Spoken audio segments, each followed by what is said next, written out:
이솝 우화에 있는 이야기입니다. 토끼들이 어느 날 모여서 회의를 했습니다. 회의 주제는 우리는 너무 약하다. 맹수들이 오글거리고 맨날 도망다니고 겁이 나서 살 수 있겠냐. 차라리 죽는 게 낫지 않겠냐. 회의를 했습니다. 그리고 회의 결론은 우리가 죽는데 어떤 방법으로 죽는가? 연못에 가서 물에 빠져 죽자. 그리고 1년여 줄을 서서 연못으로 향해 갔습니다. 죽음의 행진입니다. 토끼들이 연못에 도착했는데 연못에 개구리들이 놀고 있다가 토끼를 보고 혼비백산 도망가고 난리가 났습니다. 숨고. 그 모습을 본 토끼들의 생각이 바뀌었습니다. 그리고 다시 돌아와서 회의를 또 했습니다. 그리고 회의 결론은 우리도 살만하다. 열심히 살자. 이렇게 바뀌었답니다. 우화이죠. 우리도 어쩌면은 힘들 때에 우리보다 힘든 사람을 보면서 힘을 얻고 용기를 얻을 때가 있습니다. 몸이 너무 아픈데 이렇게 사는 게 사는가 싶지도 않은데 병원 중환자실에 그 산소호흡기 꽂고 거칠게 숨을 몰아쉬는 모습을 보면서 나는 그래도 괜찮구나 위로를 받습니다. 삶은 어렵습니다. 우리 주변의 삶도 힘들죠. 경제적으로, 정치적으로. 그럼에도 불구하고 우리보다 더 힘든 이웃을 보면서 우크라이나 전쟁의 공포를 보면서 난민들의 그 힘든 상황을 보면서 그래도 우리는 행복하다 위로를 받습니다. 어려운 형편을 보면서. 그런데 필요할 수는 있지만은 남들이 힘들어하는 모습을 보면서 위로받는다? 성경적인 건 아닙니다. 죄는 아니지만은 다시 한번 생각을 해봐야 됩니다. 왜냐하면은 힘든 그들을 볼 때 우리는 빚진 자의 모습으로 봐야 되고 그들에게 미안한 마음도 가져야 되고 그들에게 도움이 될 게 뭔가를 돌아볼 수 있는 게 그리스도인의 삶이기 때문입니다. 헨리 나우먼이라는 분이 있습니다. 가끔 소개를 합니다. 미국 하버드대 교수를 사임하고 캐나다 토론토에서 장애인 공동체를 섬기신 분인데요. 많은 책을 썼습니다. 그분이 쓴 책 가운데 예수님과 함께 걷는 삶, 그 책의 내용 가운데 그분이 남아메리카의 빈민촌에 가서 있을 때 좋은 수영장 안에서 에어컨 틀어놓고 편안하게 있는데 길거리에 난민들의 아니 빈민촌에 힘들어하는 사람들, 가난한 옷차림, 그리고 얼굴에 띠든 땀을 보면서 뭔가 미안함을 느꼈답니다. 죄송함도 느끼고 뭔가 빚진 것을 느꼈는데 이게 하나님의 자녀의 삶입니다. 우리가 도움을 받은 것입니다. 은혜를 알아야 됩니다. 지금의 행복은 누군가의 불행의 결과일 수도 있습니다. 시 가운데 내용이 그렇습니다. 당신이 행복할 때 누군가 불행하다는 것도 기억하십시오. 당신이 웃고 있을 때 누군가 울고 있고 당신이 편안할 때 누군가 불편하고 있습니다. 맞죠? 고속버스 타고 서울에 올라갈 때 지금은 우등 고속이 있어서 앞뒤 자리가 넓고 편한데 예전에 일반 고속일 때 앞뒤 간격이 너무 좋습니다. 그 좁은 간격에 또 앞에 사람이 편하겠다고 의자를 뒤로 완전히 젖히면은 뒤에 사람은 숨이 막힙니다. 내가 편하면 누군가 불편한 가운데 있습니다. 기억해야 됩니다. 남과 비교해서 위로받고 남과 비교해서 사는 사람은 두 가지 위험에 빠지는데 하나는 열등감에 빠질 수 있고 또 하나는 우월감에 빠지기도 합니다. 이 열등감과 우월감은 동전의 양면과 같습니다. 열등감이 깊은 사람은 우월감도 깊고요. 회사 생활을 할 때 그렇습니다. 직장 생활할 때에 상사 앞에서 주눅 들고 눈치 보고 비굴하게 웃는 사람은 또 부하 직원 앞에서는 군림하고 폭언하고 무시합니다. 이게 양면입니다. 똑같이 갑니다. 하나님 앞에서 우리 자신의 모습을 돌아볼 수 있어야 됩니다. 지난주 본문, 동일한 본문입니다. 본문을 통해서 힘든 세상, 힘을 내야 되는데 어떻게 힘을 낼 것인가를 말씀을 나누면서 아무리 힘들어도 우리는 하나님의 형상으로 지음받은 하나님이 사랑하시는 하나님의 자녀다. 실패했어도 누가 뭐라고 비웃어도 모든 사람이 나를 버린 것 같아도 하나님은 여전히 나를 사랑하신다. 그 하나님의 사랑을 알 때에 힘을 얻습니다. 호세아 선지자가 이스라엘 백성들이 험난한 가운데 낙심하고 죽을 고비를 넘길 때 권면했던 말, 우리가 하나님의 사랑을 알자. 하나님께로 돌아가자. 하나님은 우리를 찢으셨지만 치셨지만 싸매어주고 회복의 은혜를 주실 거다. 그 하나님의 사랑을 알 때 우리가 힘을 얻고 오늘 살아갈 용기를 갖습니다.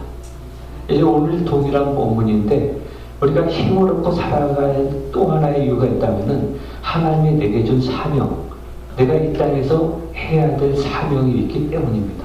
오늘 28절 말씀은 중심인데요. 28절 보겠습니다. 하나님이 그들에게 복을 주시며 하나님이 그들에게 이르시되 생육하고 번성하여 땅에 충만하라. 땅을 정복하라. 바닥의 물고기, 공중의 새, 땅에 기는 모든 것을 다스리라. 생육하고 번성하고 충만하라. 정복하고 다스리라. 이 말씀에는 두 가지 의미가 있는데 하나는 복입니다. 우리에게 인간에게 준 엄청난 복이죠. 특권이기도 합니다. 그런데 하나님이 주신 이 복 안에는 우리가 해야 될 사명도 함께 포함되어 있습니다. 복만 기대하면 안 됩니다. 해야 될 사명도 생각해야 됩니다. 그리스도인의 삶의 자세입니다. 우리가 해야 될 일이 있기 때문에 힘들어도 힘을 냅니다. 삶의 의미가 새로워집니다. 아무리 힘들어도 그 사명을 우리가 감당해야 하기 때문입니다. 바울의 인생 너무 힘듭니다. 살 소망이 끊어졌고 사형 선고를 받은 것 같았고 눈앞이 캄캄했다. 얼마나 힘들었던지 빨리 벗고 싶다, 죽고 싶다는 표현입니다. 하나님 나라 안식을 누리고 싶다. 그런데 그럼에도 불구하고 다시 힘을 내서 용기 있게 일을 하는 것은 하나님이 내게 준 사명, 이방인의 사도, 복음을 듣지 못한 그들에게 복음을 전하는 이 일이 너무 소중하기 때문에 죽고 싶을 정도로 힘들지만 다시 한번 힘을 내서 내가 일을 한다. 너무 고맙다, 감사하다는 고백을 합니다. 살아갈 이유입니다. 어떤 여자분이 남편을 먼저 보내고 너무 힘들었답니다. 남편이 병치를 하고 버리면서 빚만 잔뜩 남겨두었고 홀로 남은 외로움, 그리고 무시당하고 너무 힘든데 죽고 싶을 때가 너무 많았답니다. 살 소망이 없어지고. 그런데 죽지 않았던 이유는 엄마를 바라보면서 웃고 있는 그 어린 자녀를 볼 때, 그리고 어린 자녀가 엄마가 떠나면 얼마나 상처가 크고 어떻게 힘든 세상을 살아갈까 그 생각을 하니까 죽을 수가 없었답니다. 해야 될 일 때문에 그렇습니다. 동일합니다. 우리가 해야 될 일이 있기에 오늘도 힘들어도 살아가는 것입니다. 저도 힘들 때가 있습니다. 모든 것 벗어버릴 때도 있고 좀 자유롭고 싶다는 생각이 들 때도 있습니다. 고통이죠. 맞습니다. 제가 비관론자가 아니고 염세주의자도 아니고 성경이 그걸 기록을 합니다. 인생의 연수가 70이요 강건하면 80이라도 낫는 것은 수고와 슬픔, 모세의 고백입니다. 바울의 고백처럼 빨리 보고 싶다, 너무 힘들다, 고통스럽다. 맞죠? 그게 우리 인생입니다. 떠나고 싶습니다. 성경에 분명히 그걸 말하는데 우리가 인생이 너무 재밌다, 너무너무 좋다, 오래 살고 싶다, 이건 뭔가 장면이 이상합니다. 성경은 분명히 우리 인생이 힘들다, 고통스럽다. 바울은 빨리 떠나고 싶다 했는데 우리는 너무너무 좋고 오래오래 살고 싶고 이러면은 성경이 잘못 기록됐든지 우리가 뭔가 착각하고 있든지 둘 중에 하나입니다. 아담과 하와가 선악을 알게 하는 나무 실과를 먹고 난 다음에 하나님께서 경고하셨습니다. 네가 필경은 얼굴에 땀을 흘려야 수고의 소산을 먹을 것이다. 땅이 네게 엉겅퀴를 낼 것이다. 결코 만만치 않는 인생을 경고합니다. 그리고 쫓겨났습니다. 그런데 아담이 쫓겨난 다음에 수고와 고통이 아담에게 주어진 삶인데 힘들어야 맞는데 아담이 속없이 아이고 그동안 하나님 밑에서 잔소리 듣고 너무 힘들었는데 너무너무 좋다. 진즉 떠날 것인지 이렇게 좋을 것을 이러면 좀 이상하잖아요. 아담이 이상하든지 성경 하나님 말씀이 이상하든지 둘 중에 하나입니다. 군대에서 예전에, 지금은 아니죠. 지금은 큰일 날 소리인데 예전에는 고참들이 후임들 집합시킬 때가 있습니다. 제가 군대 시절 할 때도 그런 일이 많았고요. 근데 고참들이 마음에 들지 않는다고 밤중에 깨워서 화장실 뒤에 모여가지고 훈계하면서 한 대씩 주업해줘. 한 놈 붙잡고 한 대 힘껏 쳤는데 맞은 후임이 웃으면서 이것도 주먹이냐 이러면은 이상하잖아요. 곤란하죠. 근데 세상이 그런 모습입니다.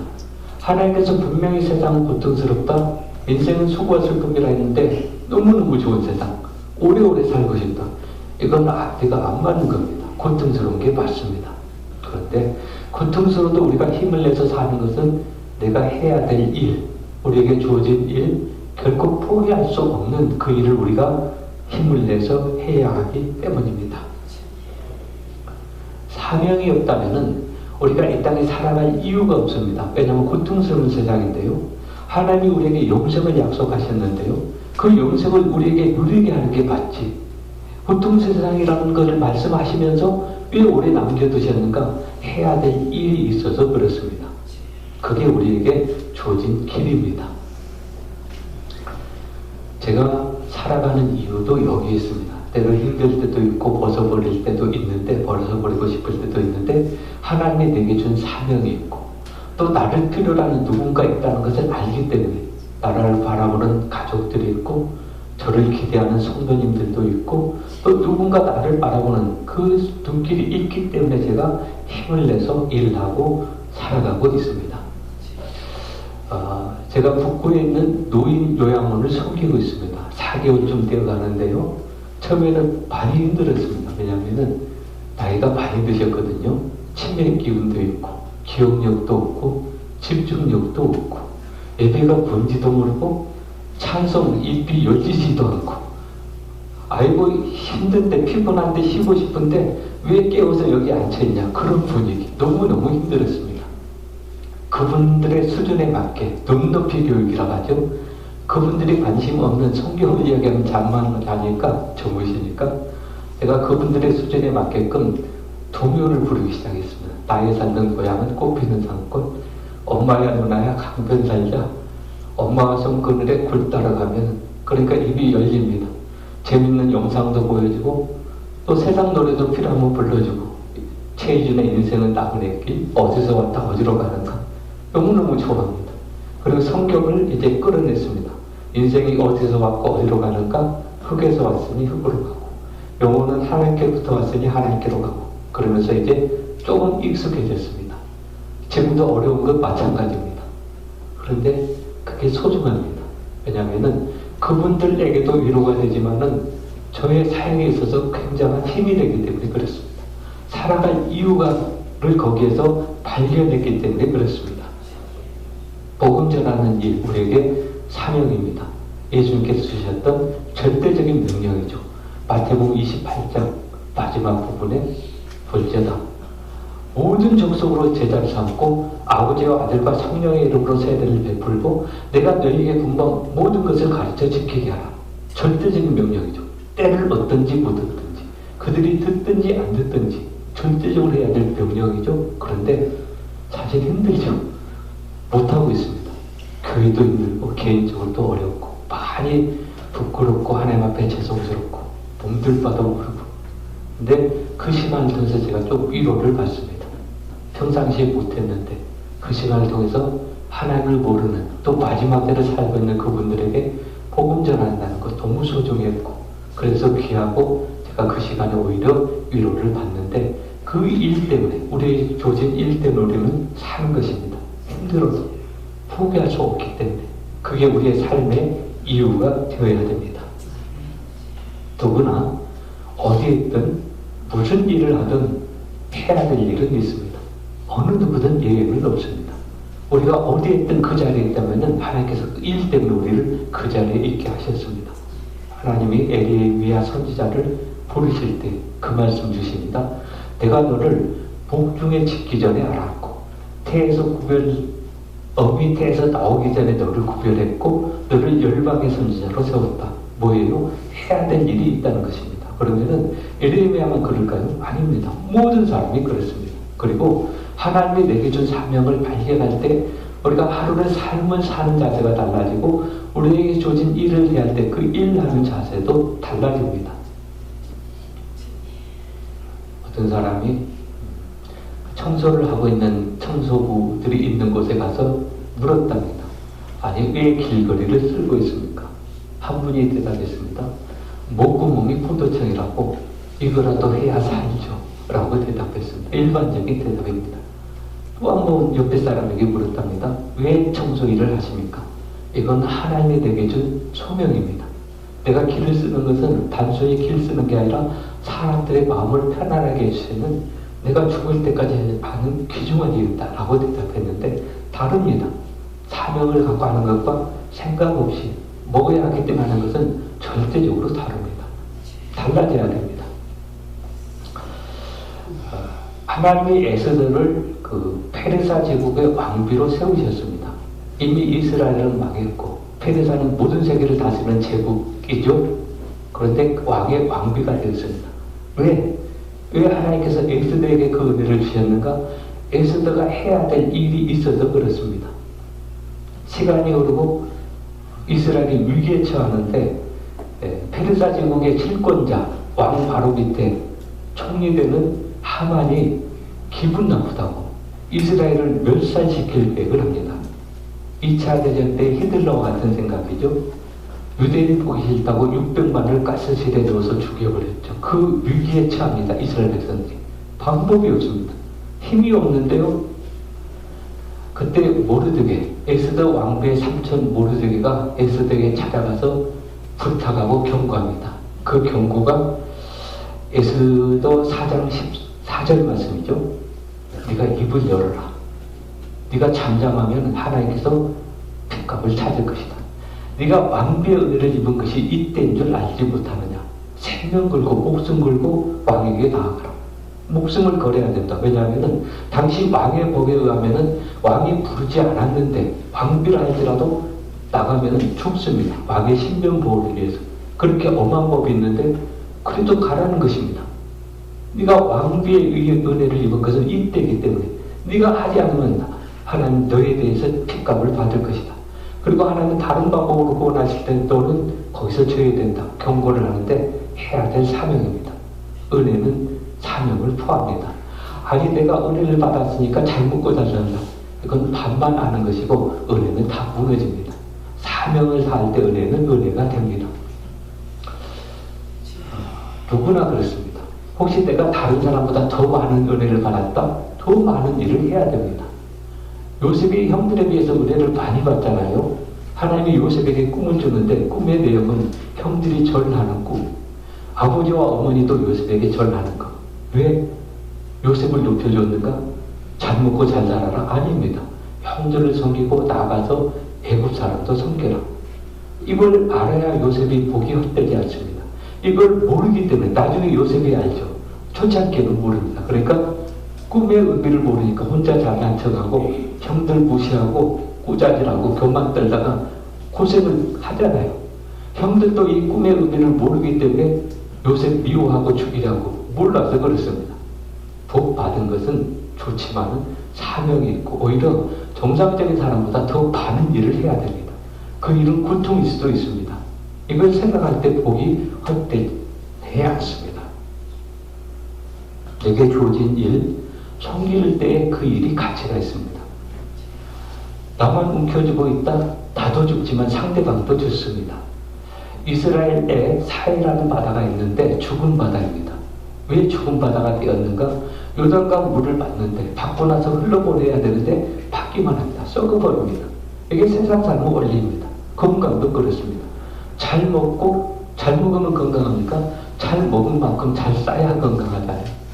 몸을 영양을 섭취했으면 그만큼 운동을 해야 건강하죠. 잘 먹고 운동하지 않는다? 몸은 무너지게 되어 있습니다. 신앙의 원리도 동일합니다.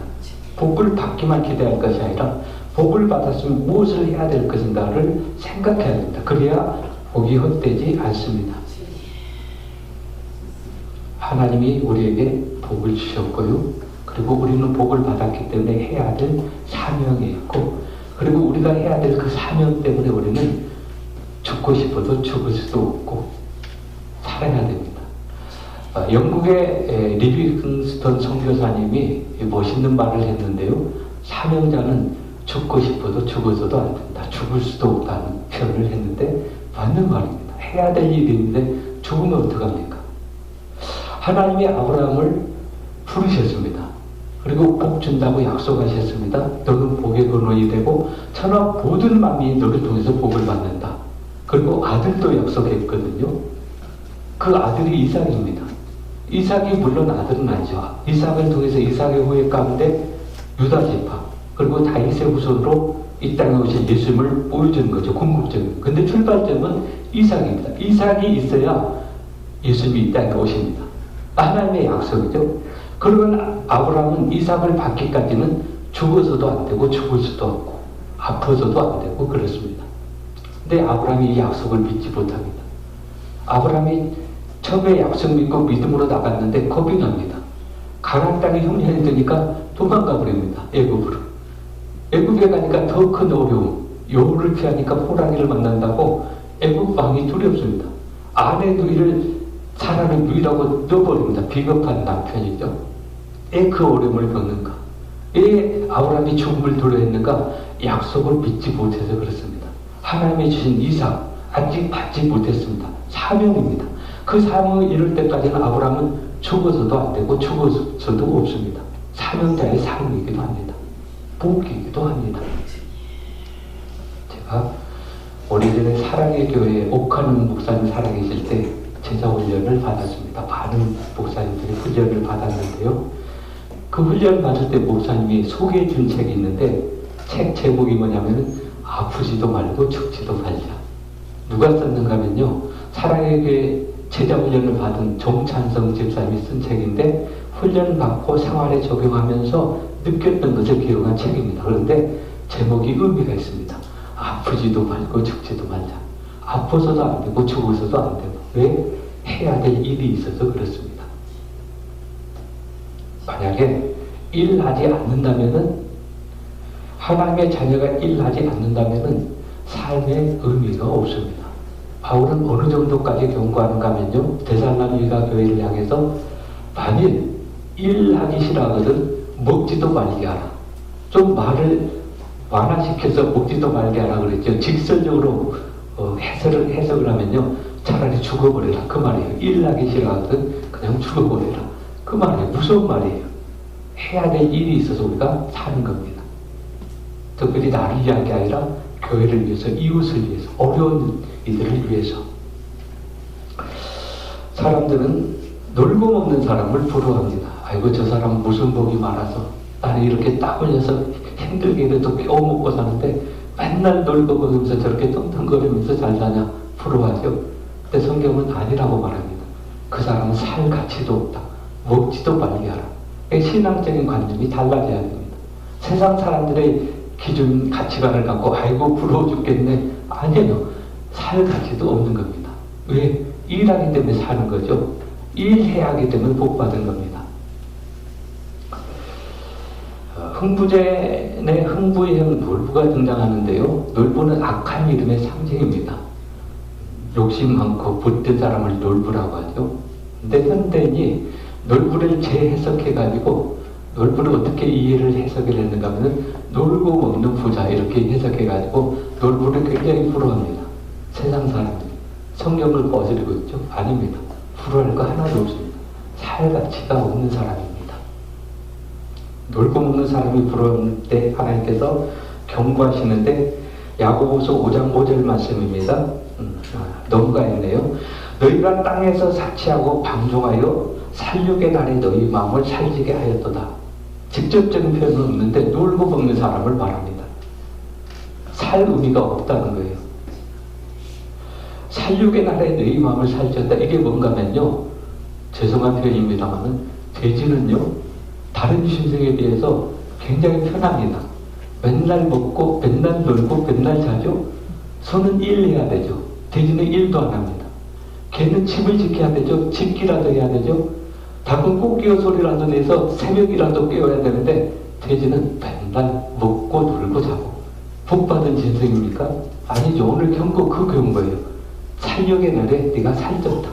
돼지는 살찌면 잡아먹잖아요. 소는 살쪄도 안 잡는데 그거예요. 하나님 보실 때 복을 받았는데 일하지 않는 사람, 혼자 잘 먹고 잘 산다고 하는 사람 하나님 보실 때 그 모습이에요. 경고를 받아야 돼요. 일해야 됩니다. 어리석은 부자 잘 알죠? 어리석은 부자, 그런데 상당히 지혜롭습니다. 왜냐하면 농사를 너무 잘 지었거든요. 돈도 너무 많이 벌었습니다. 또 계획합니다. 큰 창고를 짓자. 편안히 먹고 마시고 즐기자. 거기까지는 좋았습니다. 예수께서 경고합니다. 어리석은 자여, 오늘 밤 네 영혼을 뺏어가면 이 많은 것이 네 것이 되겠느냐? 네가 그거 움켜쥐고 산다고 네가 행복해야겠느냐? 하나님이 그걸 기뻐하겠느냐? 마지막 심판 날에, 살육의 날에 심판갑니다. 정신 차려라. 그 경고를 하고 있습니다. 일해야 됩니다. 그래야 나도 살고 상대방도 삽니다. 무언가를 안 받는 건 없습니다. 몰라서 그렇죠. 받았다면 뭔가 해야 됩니다. 달란트 비유. 5달란트, 2달란트, 1달란트 주고 주인이 떠납니다. 5달란트 받은 사람, 2달란트 받은 사람은 받은 것으로 열심히 일하죠. 임무를 남겼습니다. 주인에게 주죠. 칭찬받습니다. 잘했다, 착하고 충성된 종아. 그리고 주인께 드렸던 보너스를 또 받잖아요. 꼭 먹고 알 먹고.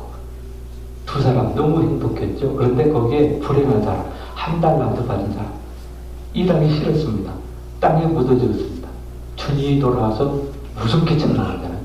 악하고 게으른 종아, 나를 떠나라. 어두운 데 슬피 울며 일을 하며 있을 것이다. 지옥 경고를 말합니다. 무서운 진노입니다. 왜? 일하지 않아서. 일해야 됩니다. 우리에게 주어진 사명이기도 합니다. 일하는 것은 부담스럽지만은 우리를 위한 것입니다. 나무를 패고 장작을 가져다 주는 사람이 있고 난로 앞에서 불을 쬐는 사람이 있습니다. 일반적으로 난로 앞에서 불을 쬐는 사람은 힘 있는 사람, 군대에서 쫄병은 장작에다 가져가지고 고참은 그 앞에서 난로 쬐고 있죠. 부러워합니다. 아닙니다. 누가 건강합니까? 장작을 패는 사람이 건강합니다. 장작을 패면 몸에서 열이 나잖아요. 추위도 추위가 아닙니다. 그런데 난로 앞에서 불을 쬐는 사람은 앞은 따뜻한데 뒤에는 춥습니다. 썰렁합니다. 그게 행복일 수가 없죠. 일하는 것이 복입니다. 주는 자가 복이 있고요. 한 가지 더 말씀을 드린다면은 마지막 죽는 순간에도 일해야 됩니다. 그리고 마지막 죽는 순간에 일하는 것은 가장 소중한 일입니다. 삼손이 그랬습니다. 이스라엘의 사사로서 블레셋 군대를 쳐 이기는 일을 많이 했는데 율법을 어기잖아요. 그리고 꼬리를 받고 비참하게 포로가 되고 눈을 뽑히고 마지막에 처참하게 되죠. 그때 삼손이 마지막 하나님께 은혜를 구합니다. 하나님 한 번만 기회를 주십시오. 그리고 하나님께서 은혜 주시니까 머리카락이 다시 자라고 힘이 솟잖아요. 그리고 블레셋 해결합니다. 살아있을 때보다 더 많이 하나님 앞에 마지막 순간에도 해야 될 일을 말하는데 삼손만 아니고 여기 있는 모두도 마지막 순간에도 아니 시간도 없는데 그래도 해야 됩니다. 그리고 그때 일은 가장 소중한 일입니다. 어떤 일? 제가 개인적으로 기도 제목이 있는데 가끔 기도하는 제목입니다. 하나님 나라 영생 소망이 깊어지게 하옵소서. 저도 인간이고 죽음이 두려울 때도 있는데 흔들림이 없이 평안 바울처럼 고백하게 해주십시오. 중요한 기도 제목입니다. 근데 그 기도할 때마다 저만 아니라 저를 아는 모든 사람에게 사랑하는 가족의 마지막 순간에 절대적으로 해야 될 말, 가장 중요한 일, 평생 했던 말보다 더 소중한 일, 그 일을 우리가 해야 됩니다. 평생에 있어서 마지막 순간에도 꼭 기억해야 될 말씀입니다. 말씀을 정리합니다. 하나님이 우리에게 영생의 복을 주셨습니다. 요한복음 3장 16절이죠. 하나님이 이처럼 세상을 사랑하사 독생자를 주셨으니 이는 저를 믿는 자마다 멸망하지 않고 영생을 얻게 하려 하십니다. 이 땅에서 잘 먹고 살라는 게 아니라 영생이잖아요. 천국 소망. 그러면은 아니 천국 소망을 주셨으면은 이 땅의 삶의 고통인데 빨리 불러주셔야 맞죠. 왜 힘들게 놔둡니까? 살아야 할 이유가 있다면은 사명 때문에 그렇습니다. 바울이 그 고백했잖아요. 내가 달려갈게. 내게 주어진 사명, 선한 싸움, 그 일을 하기 위해서 나는 살고 있고 그리고 하나님의 부르심을 기대한다. 그 고백은 우리에게도 있어야 됩니다. 이 시간 말씀을 통해서 우리에게 기도의 제목이 되기를 원하고요. 우리에게 주신 작은 일이라도 내가 그것 때문에 살려. 그것이 나의 삶의 소망이고 그것 때문에 내가 힘을 얻고 그것 때문에 하나님이 내게 은혜를 베푸신다는 게 확실해지는 시간이 되기를 원합니다.